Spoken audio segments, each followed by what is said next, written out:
Okay, welcome to my FedEx training, stacking video, principles of whatever, blah, blah. Here we go. This is my third take of this. So, today I'm going to show you how to properly stack boxes. I personally stack about 800 boxes an hour at my job. I've also seen people get hurt in some really stupid ways. I personally have been hurt in a very stupid way, and I'm going to demonstrate that to you right now. Here's how I got hurt at work. Right? Just from stacking boxes. Crazy, I know. So I was going, imagine this is probably about 40, 60 pounds, right? 40, 60 pounds right here. As I was going to set this box down, I went to go put it down, but I didn't fully set it down. Like, I didn't fully get it on there. Well, actually, I wasn't trying to even set it like that. I was trying to set it down, like, right beside it. But what happened is it clipped on the edge of this, and it got my nose. It, like, bounced up, got me on my underside of the nose, made, like, the Indiana Jones, like, sound. Like, that's literally what it sounded like. And I was bleeding out both of my nostrils down to my shirt.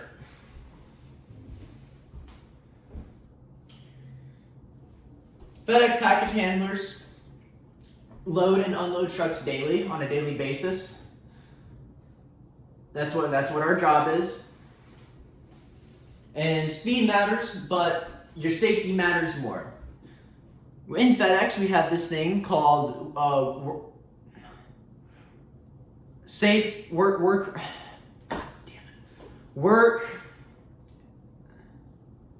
safety. Oh my gosh.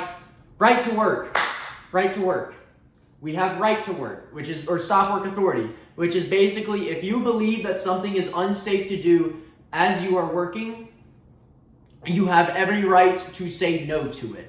And FedEx managers cannot write you up for it. They cannot discipline you for it. They cannot fire you for it. All of that. Because you basically said, I'm not doing that because I'm not comfortable doing it. And it is such a great policy that they have that. And I believe they also have that as like a labor law on the state level. I believe. Because I've seen it at other jobs too. But FedEx primarily, we have to use that one a lot. Because it's like, call somebody else to get this done because we don't know if it's safe. But the most important safety detail that we have is proper stacking technique and proper lifting technique, and also understanding the hazards of the workplace that you work in on a shipping dock, primarily.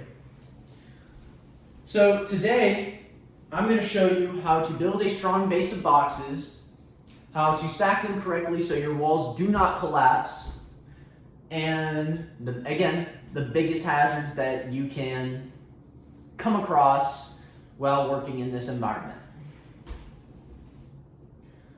So first we'll start with building a proper wall. So to build a proper wall at FedEx, I'm going to show you an example of a good wall, and then I'm going to show you an example of a bad wall. So here, already we have a strong base. Now, what makes this a strong base, you may ask? Flat, even surface, flush with each other. Like, I can move my hand across this, and it's nice and flush and even. And that's a good base.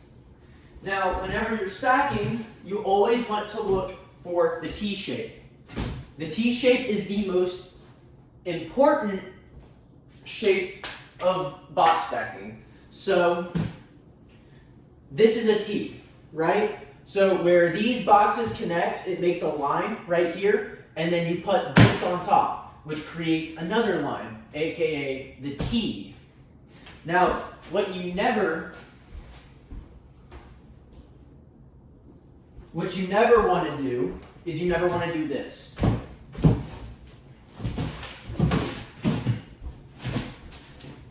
You You can see it's already starting to shake. Yeah, you can see it's already starting to shake. So what is the issue with this? Look at how unstable that is. And also, this is about as tall as me. So imagine if this was another 2 boxes higher, and I'm like reaching, trying to grab this. Guess what's gonna happen? It's gonna, oh no. That's exactly what's gonna happen. Now, obviously, I'm not gonna let this fall on me because that would be stupid of me to do that. Demonstrate a workplace action on my training thing, but that is one of the key ways that people get hurt at my work, is stacking like that. There is also the principle of whenever you improperly stack something, you're destroying contents inside a box, which are the customers, not ours. That's not ours. Say somebody's got some fine china in that, and then that like falls over and collapses. Their fine china is destroyed. So that's why we don't do that.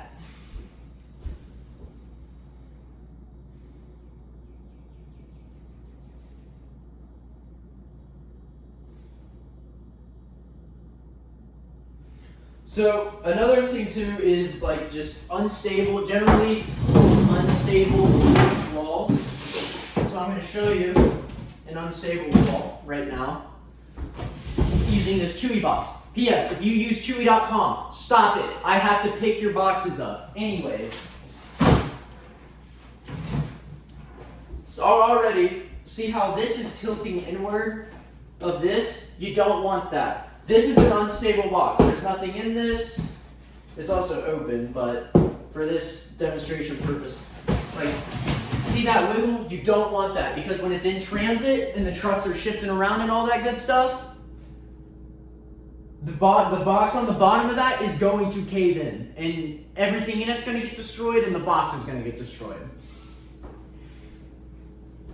So that's generally unstable walls. Now, my next point is proper lifting technique. So, whenever you go to pick up a box, right?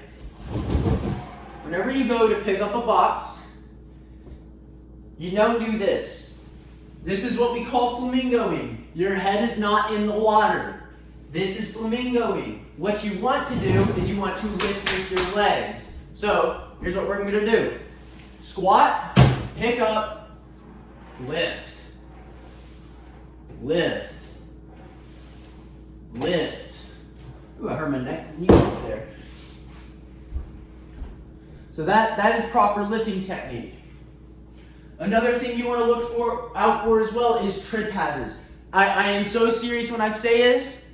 I have seen people pass out from tripping on boxes or hitting like the thing like the RTL, which is basically just a line of rollers. Short explanation on that. But I have seen people pass out from literally just stubbing their toe too hard on a box just because they weren't paying attention.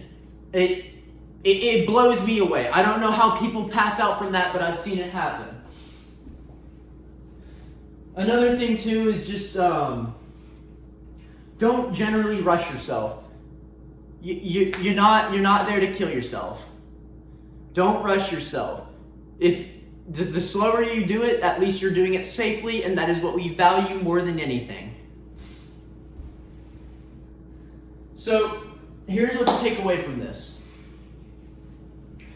You need a strong base of boxes. You need good tight stacking. You need good proper lifting technique. Don't use weak boxes on the bottom. Watch out for stubbing your toe because you might pass out from it. Drink lots of water. I forgot that actually. Drink lots of water. Hydration is key at this job. If you do not hydrate, you're going to have a lot of problems. And be aware of other hazards as well when it comes to working in a shipping dock. At FedEx, your speed matters, but if your wall collapses, everything stops. Stack smart, and you'll not only work faster, but you'll work safer. Thank you for watching my training module. And yeah.